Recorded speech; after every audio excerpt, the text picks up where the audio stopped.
పోల్తాను అంత గొప్పోడిని కాదన్నా నేను. ఇప్పుడు నటులు రాజకీయాలు రెండు వేరు వేరు. రాజకీయం నటులు, ఈ నటుల మధ్య మీరే తిట్టుకుంటున్నారు, మీరే గొడవలు చేసుకుంటున్న పరిస్థితి. ఇది బయట ప్రపంచం ఏమనుకుంటుంది అనేది ఒక భావం అంటే మీకైనా సరే వాళ్ళకైనా సరే ఎవరికైనా ఏర్పడాలి కదా. అది మీరనేది అమాయకత్వం. ఈ క్వశ్చన్ ఎందుకు అపాయకత్వం అంటే, ఇప్పుడు రాజకీయ నాయకులు ఉన్నారు. కాంగ్రెస్ పార్టీ ఉంది, కమ్యూనిస్ట్ పార్టీ ఉంది, బీజేపీ పార్టీ ఉంది, వైసీపీ పార్టీ ఉంది, ఇంకో పార్టీ ఉంది.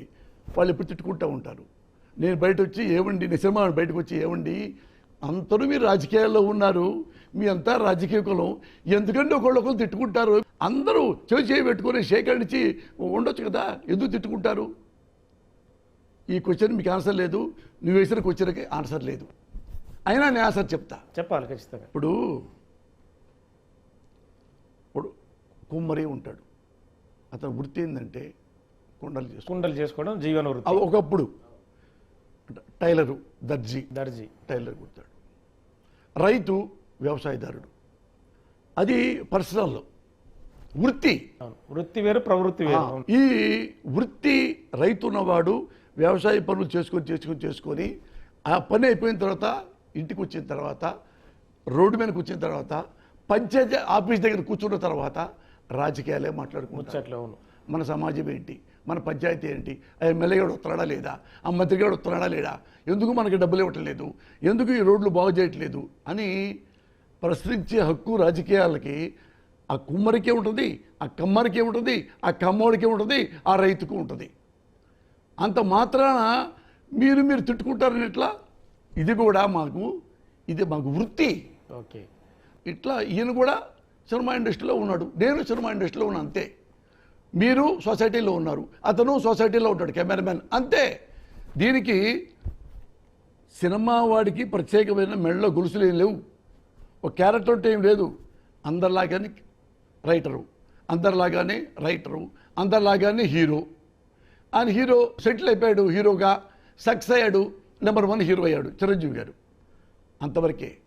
అయితే ఉంది, ఆయన బాగా సంపాదించుకుంటాడు, బిల్డింగ్లు కట్టుకుంటాడు, కారు కొనుక్కుంటారు, ఫ్లైట్లు కొనుక్కుంటారు. సో వాట్, నీ క్యారెక్టర్ ఏంటి? నువ్వు మా ముందుకు ఎందుకు వచ్చావు సినిమా ఇండస్ట్రీకి? మా ముందుకు వచ్చి మా సినిమా వాళ్ళని పెట్టి ఇప్పుడు దాకా సినిమా ఇండస్ట్రీలో ఉన్నాను, రేపు నుంచి రాజకీయాల్లోకి వెళ్తున్నాను అంటే వేరే వ్యవస్థలోకి వెళ్తున్నాను అని ప్రెస్ మీట్ పెట్టాడు, ఫంక్షన్ పెట్టాడు, అందరు టీలు ఇచ్చి. ఒక ఆఫీసులో సినిమా ఇండస్ట్రీ ఇక్కడే హైదరాబాద్లో నేను కూడా వెళ్ళాను.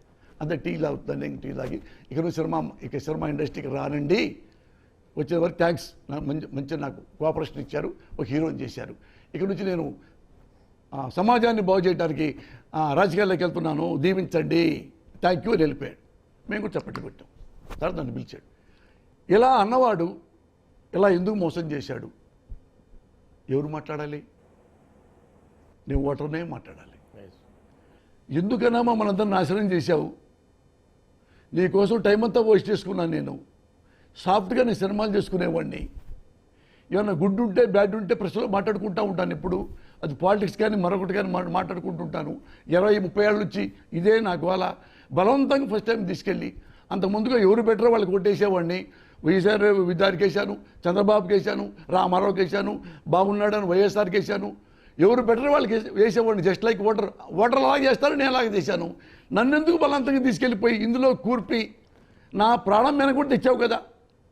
నిన్నెవడో తిడితే నాకే ఎందుకు ఫోన్ చేసి, మురళి నన్ను ఇట్లా తిట్టారు, ఇంట్లో ఆడవాళ్ళని తిట్టారు, ఏంటి మురళి? జస్ట్ లైక్ ఇలాగే ఆయన దుఃఖించాడు ఫోన్లో. మీకు తెలిసే ఉంటుంది, మీకు చెప్పే ఉంటాయి. ఇప్పుడు పక్కనే కన్నబాబు ఉన్నాడు, వైఎస్ఆర్లో ఉన్నాడు, సిపిలో ఉన్నాడు, మీరు ఎంక్వైరీ చేయండి. ఆయన తమ్ముడు కళ్యాణ్ కృష్ణ డైరెక్టరు, అతనే నన్ను 2 గంటలు వెతికి మురళి సార్ చిరంజీవి గారు టెన్షన్ పడిపోతున్నారు సార్, మీరు ఎక్కడ సార్ ఎందుకు నేను రాసుకుంటున్నాను రైటర్గా అంటే, కాదు ఇట్లా వాళ్ళ ఫ్యామిలీని ఎవరు అన్నారంట. అప్పుడు నేనేమనుకోవాలి?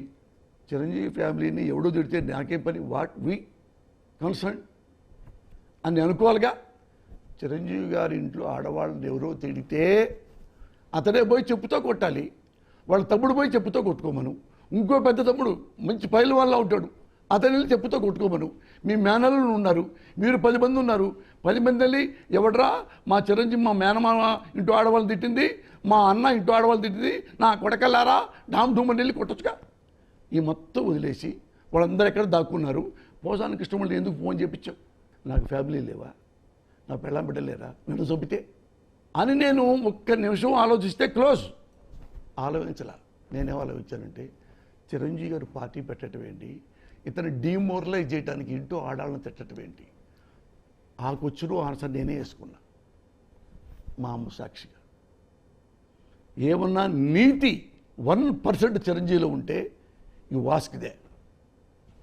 అసలు నేను ఇక్కడ ఈ రొంపిలోకి వచ్చిందే బికాజ్ ఆఫ్ చిరంజీవి. నేను చిరంజీవి మంచివాడు, పార్టీ పెట్టాడు, నన్ను వెంటనే పిలిచాడు. ఇంతమంది సినిమా ఇండస్ట్రీలో పెద్ద పెద్ద లెజెండ్స్ ఉన్నారు, పెద్ద పెద్ద హీరోస్ ఉన్నారు, పెద్ద పెద్ద డైరెక్టర్స్ ఉన్నారు. ఆఫ్టర్ ఆల్ పోసాన్ని ఎందుకు పిలిచాడు? ఆ తర్వాత తెలిసింది పోసాన్ని బకరా చేయటానికని. అంటారు కదా బలి పశువుని, అంటే నన్ను బలిమెగ్గా వాడుకున్నారు. పెట్టుకున్నారా సపరేట్గా పెట్టుకున్నారా? ఏమన్నా వస్తాయి ఈయన వదిలేయచ్చు, ఈయన గబగబా తిట్టేస్తాడు, తిట్టేసిన తర్వాత వాళ్ళు ఈయన మర్డర్ చేస్తారు.